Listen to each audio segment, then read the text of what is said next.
Let me show you how I make my favorite Christmas cookie, rainbow cookies. So you're going to start off by whipping your egg whites until you have soft peaks just like this. Then you'll add the almond paste along with the sugar and butter and whip that up until it gets creamy, making sure to scrape down the sides periodically. Then you're going to add the eggs and the vanilla and almond extracts. And then after that, we're going to add the flour. Make sure you do this in stages though, so you don't make a really big mess, and it's easier to incorporate it all that way as well.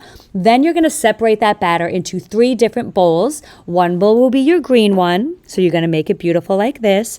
Then you're going to have a white bowl, which is plain, and then you're going to do a red bowl like this. So just add your food coloring until it gets to the color that you like. Now you're going to put your first cake onto a baking sheet and add your first layer of jam. This is the raspberry jam. To my second layer, I do apricot jam, but you could do one or the other. You could do both, whatever you like. And then once all 3 layers are on, you're going to wrap that in plastic wrap and have that sit in the fridge overnight. And then the next day is when we are going to make our chocolate coating. Now, I like to temper the chocolate here. That's just so that there's a little bit more of a bite to it, that it doesn't melt too much in your fingers when you're holding them.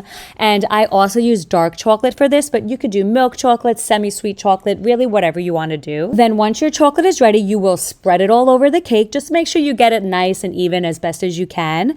After that, we are going to do a trick to help us cut these cookies later, and that is scoring it when the chocolate is still a little bit tacky. So you're going to score it, and then you are going to have it sit in the fridge for a couple of hours until it's set, and then you will cut it like this, and it's going to be so wonderful and easy to cut because you made those little score marks. And then you're going to try to save these for your friends, but you'll probably just eat them all.